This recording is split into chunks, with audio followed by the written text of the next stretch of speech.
Thank you very much, Anne. It is a great pleasure to be at ASBMB to receive this award. I want to thank the awards committee, particularly because of the people who have won this award prior to me. It's a remarkable group of biochemists and scientists. So I'm very pleased to present a summary of some of the work that we've done over a long period of time. The background here is Cold Spring Harbor Laboratory. And my laboratory is buried in the trees, in a laboratory in these trees here. And it's a wonderful place to work. I've been working at Cold Spring Harbor for 45 years, always on DNA replication. The people currently in my laboratory are shown here. And we work on two experimental systems, or actually multiple experimental systems. The first is replication in yeasts, now in multiple yeasts. And these are the people that do the work, and I'm going to talk about some of the work from Narjis Salih. And then we also have a group that works on human DNA replication, replication in human cells. And I'm going to talk about some work from Meng Wan.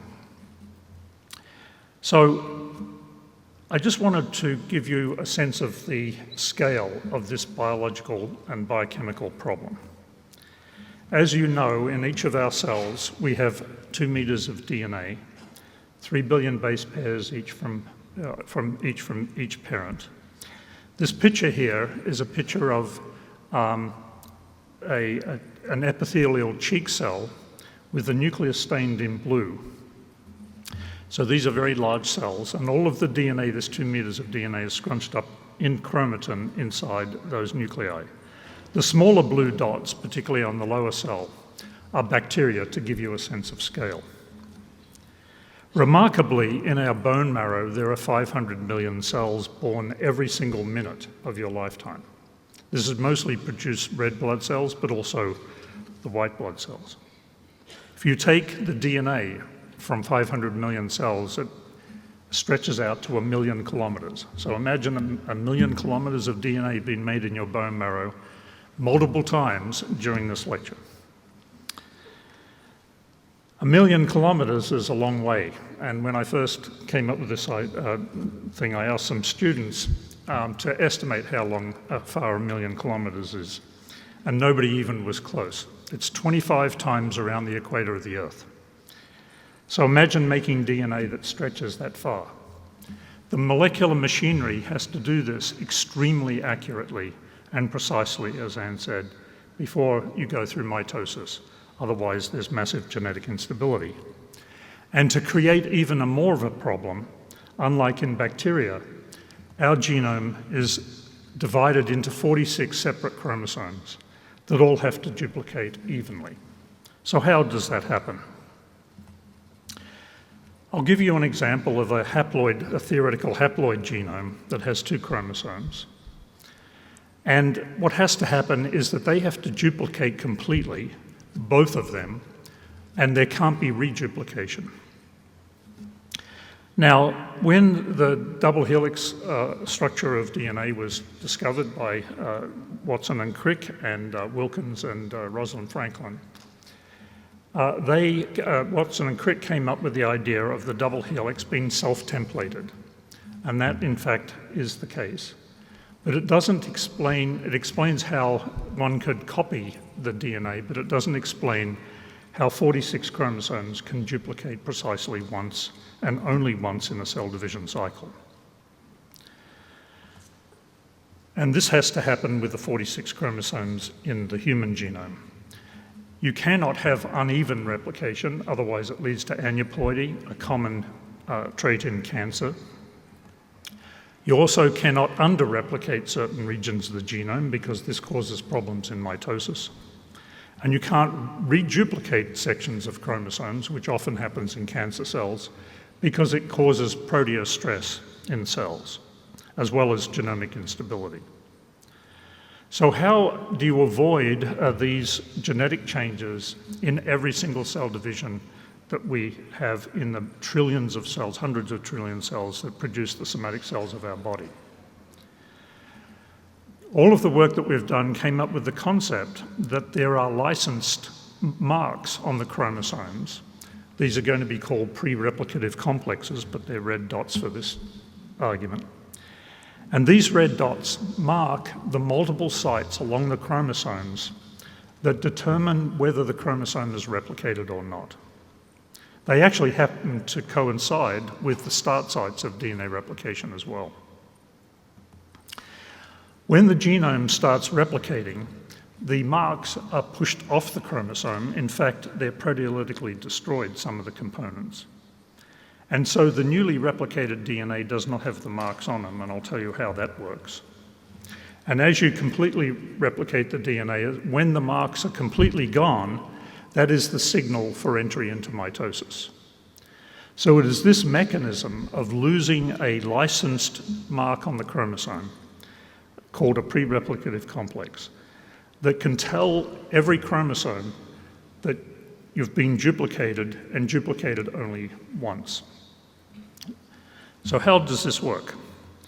Well, it started off with the discovery of these proteins. First, the origin recognition complex, which we purified in 1982, a postdoc in my lab, Steve Bell.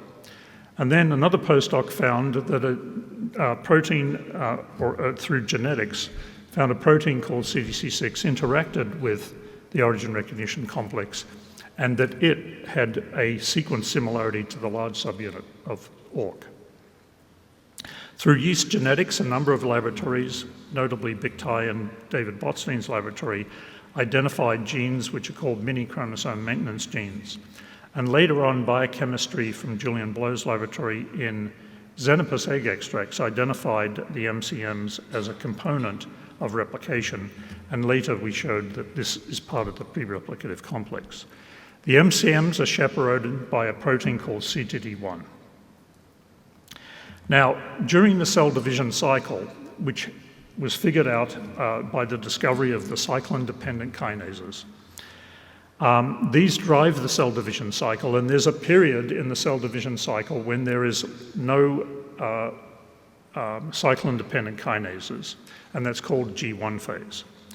During G1 phase in rapidly proliferating cells, the pre-replicative complex can be formed. Now, in human and yeast, the cell cycle is slightly different.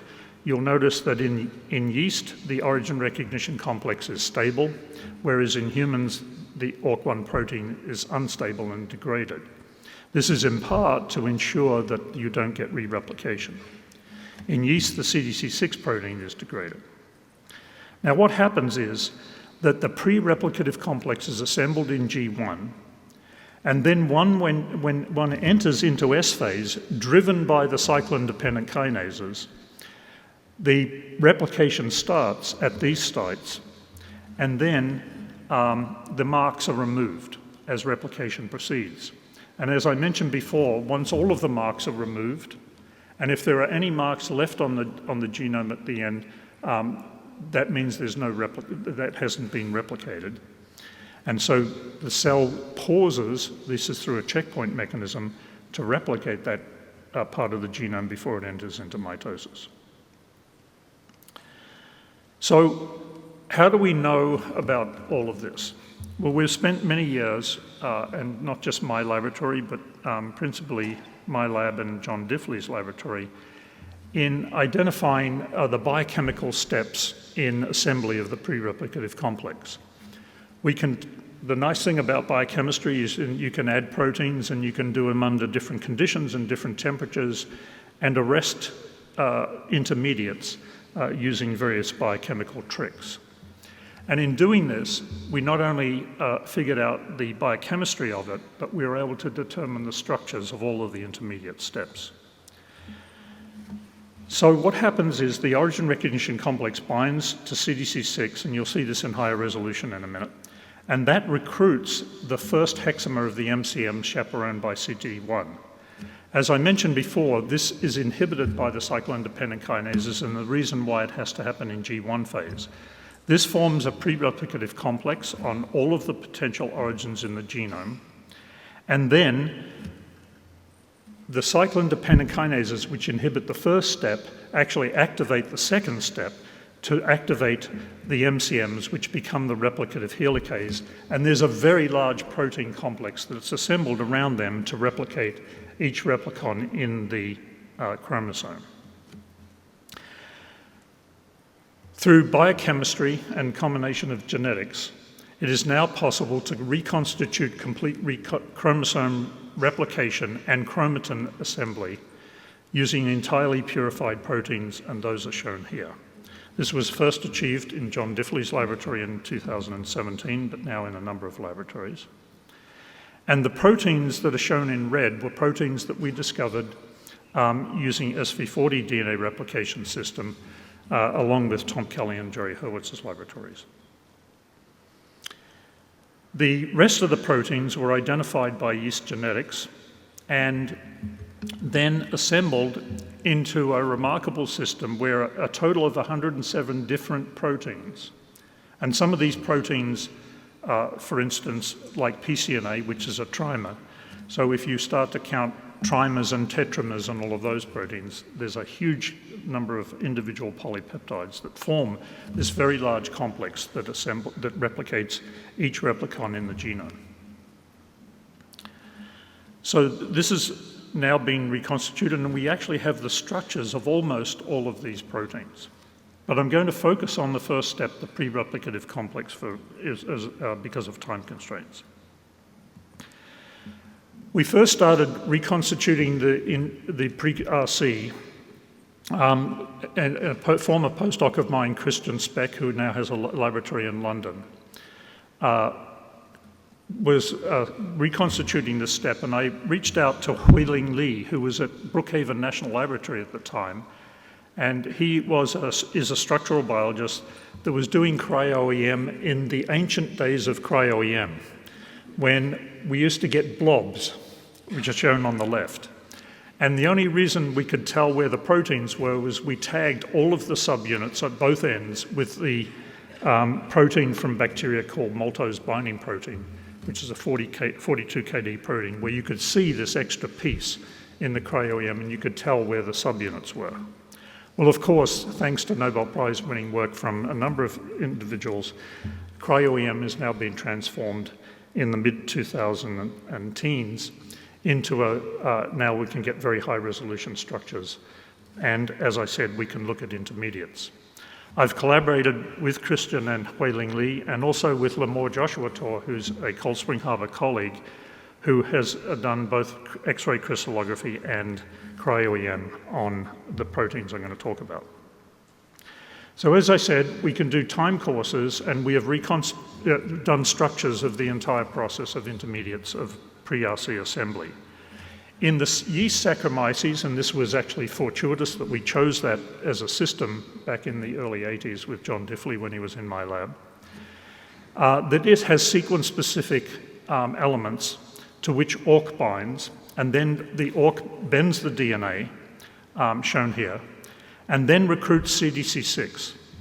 That complex recruits the first hexamer of the MCMs, chaperoned by CTD1, to form a complex called the OCCM pre-insertion complex. And then the DNA is actively inserted into a channel between two of the MCM subunits, so that then it is linear and runs through the channel of ORC and MCMs. And that's called the OCCM. That entire process does not require ATP hydrolysis, and hence we are able to get very high resolution structures of the OCCM in the presence of ATP gamma S. In the presence of ATP, however, hydrolysis by the MCM proteins then triggers release of the first CTD1 and CDC6 to create an OM complex, and then a remarkable thing happens. There is a flip that's been demonstrated both by Steve Bell's laboratory and John Diffley's laboratory and mine, where this ORC flips from one side of the MCMs to the other to form an OM complex, and then a second MCM complex can come in and bind, shown where that arrow is, to form a double hexamer where the two MCMs are facing each other head to head. And this is a very stable structure with the DNA going through, and the DNA is topologically constrained by the MCMs. So When we had figured all of this out a couple of years ago, I decided that actually for reasons of giving talks, but also for education, it would be valuable to actually make a movie of this. And because I'm on the advisory board of Howard Hughes, I learned of a very talented cell biologist at the University of Utah named Janet Iwasa, who was also trained in videography in Hollywood, of all places. And I asked her to collaborate with, to make some movies of this. And I recruited John Diffley, who is my former postdoc, because he's made major contributions to this field as well. So there's Janet and John. And here is the movie that I'm going to play of the first assembly of pre-RCs. What's shown here is the origin of DNA, one particular origin of DNA in yeast, with a nucleosome on the end of the DNA, because ORC reaches out and touches that nucleosome in a structure called the BAH domain, which we identified many years ago. ORC binds to the two red elements, as you will see. Now, also what you're going to see in this is based on cryo-EM. You're going to see intrinsically disordered regions in the proteins, which we left in here to give a sense of scale of the intrinsically disordered regions. These we cannot see in the cryo-EM, but you'll see that they actually tether one part of the protein to the nucleosome and the other part of the protein to the DNA. So here's this movie. That's ORC coming in and binding to the DNA, and you'll see that movement, which I'll explain in a minute. And you can see that the BH domain is tethered to the nucleosome. ORC bends the DNA, and it binds with an alpha helix, and I'll show that in a minute, in a sequence-specific manner, recruits CDC6, and then these winged helix domains of the MCMs reach out and insert the DNA into the MCMs, and then remarkably, the MCMs have to rotate, and I'll tell you about that in a second. Then a second MCM comes in, it also has to rotate, and then forms this double hexamer. Now, in making this movie, it wasn't just done for fun. We actually learned a lot about how this process works, because in reconstituting this with proteins which you can't see in a test tube, we never imagined that the MCMs actually have to rotate along the DNA, along the pitch of the DNA, to actually form this structure which you can see here, that we finally see in the cryo-EM. And this has also been done in human cells, and the MCM is slightly different in human cells, which we have a movie of that, but I won't show. Now, the origin recognition complex is also different in the two different species. We determined the yeast one with Huiling Li, and the human one with Lemore Joshua Tor. And you can see in this movie that the human one actually has quite a lot of dynamics of the ORC1 subunit.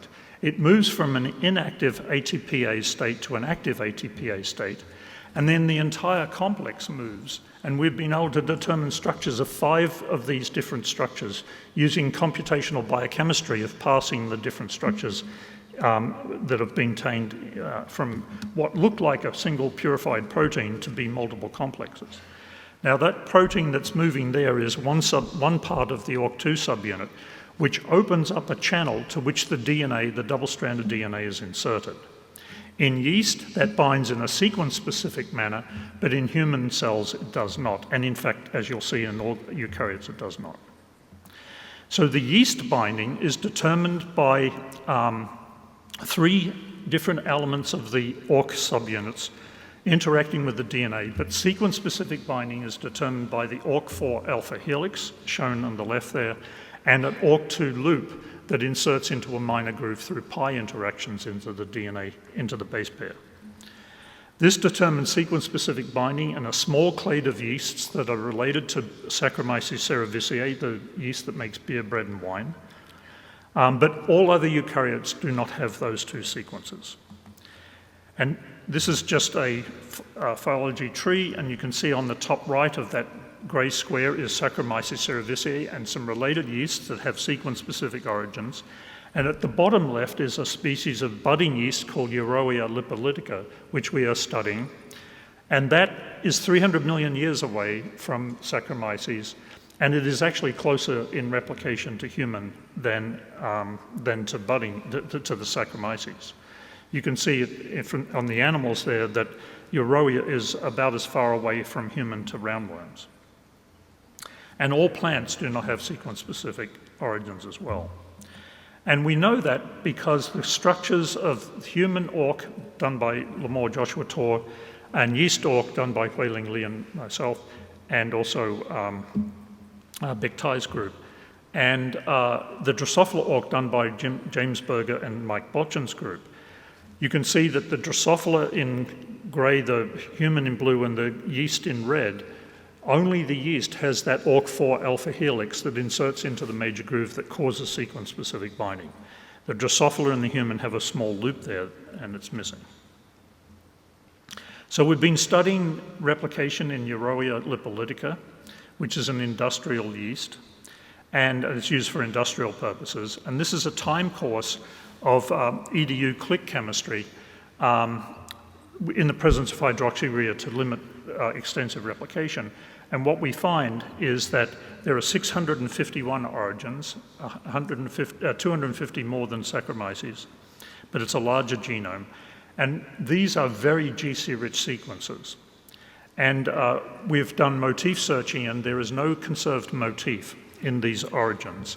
And yet, when we make genetic mutations in the origins, we can make insertions of linker scan mutations and actually have defects in replication. So this is a new paradigm of understanding how it's not obviously sequence specific, but requires some structure or something like that in the DNA.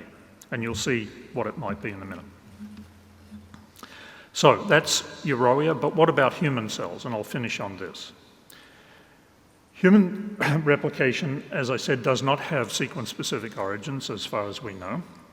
And so there's been a controversy, a big controversy in the literature because, and this is a paper recently published in eLife from my former postdoc in Ninja Dutta, where they reviewed the literature and showed that the current published binding sites for the origin recognition complex and MCMs determined by ChIP-seq do not correlate with origins of replication.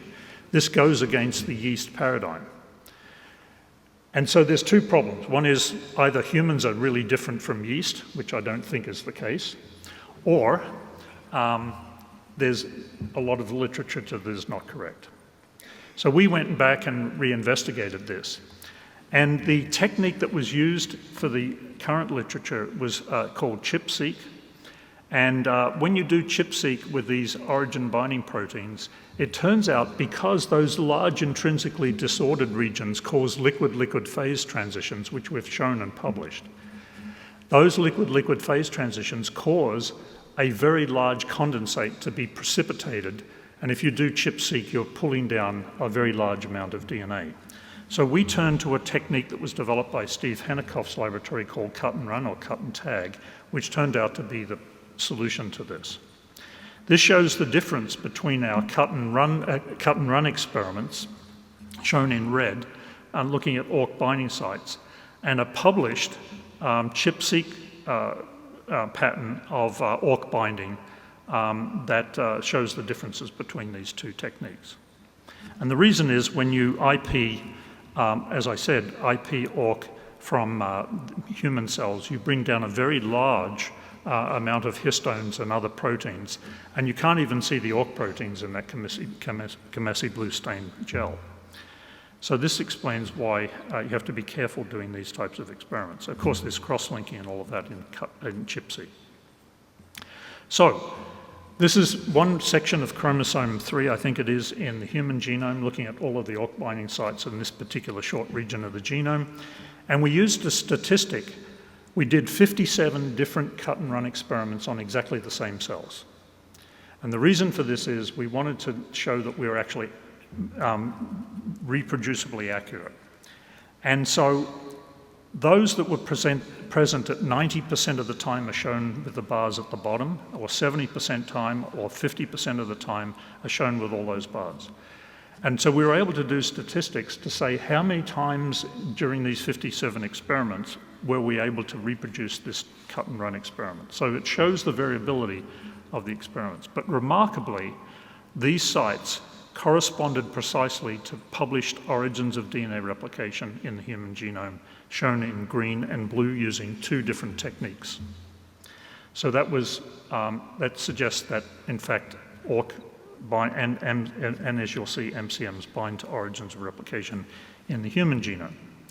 This shows different ORC subunits, an ORC binding protein called ORCA, discovered by one of my former postdocs, Supriya Prasant, and also MCMs.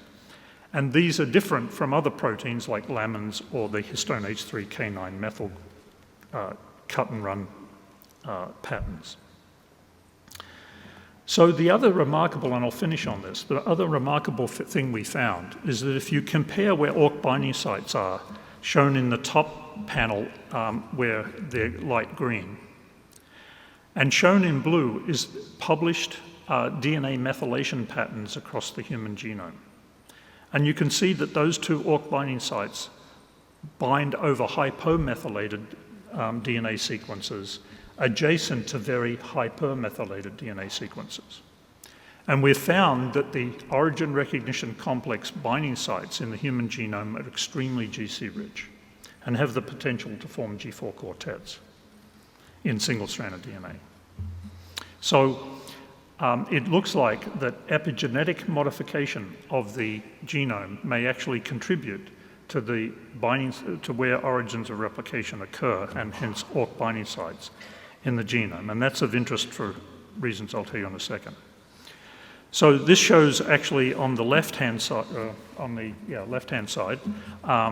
the alignment of around about 3,000 to 4,000 of the top origins of replication, showing that they actually bind in hypomethylated sequences. And that's, I think, a fairly robust result. Now, the reason why that's interesting, and I'll finish on this, is that DNA methylation is very dynamic in early embryos. So in the fertilized embryo, the mothers in the oocytes in human, the female oocyte is demethylated, except at a few loci in the imprinted regions in the genome.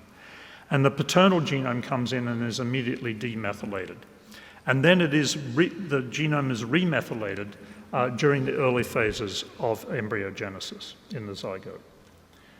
This repatterns the human genome, both of the human genomes that get together in a unique individual, repatterns DNA methylation, and that sets up the path for differentiation into different tissues. And it's known that DNA methylation and replication patterning are occurring at about the same time in early embryogenesis. And so we're very interested now in going back and looking in human cells in the very early stages from a fertilized egg or in a stem cell that's differentiating, looking at the patterns of ORC binding and how that occurs. But to summarize, Saccharomyces and its closely related yeasts have AT-rich regions, unlike all other species, in their origins of replication, and they have sequence-specific ORC binding. Euroia and human have ORC binding sites that bind it to GC-rich sequences. For the biochemistry, we're still trying to figure that out. The binding correlates with histone modifications. For instance, H3K4 methyl 2 correlates precisely. We've done all of those histone modifications. It corresponds precisely to ORC binding sites, as does hypomethylation. And I mentioned the potential for dynamic DNA methylation in early embryos determining patterning of replication. So I want to thank you for listening, and thank you for this fantastic award I'm very pleased to receive.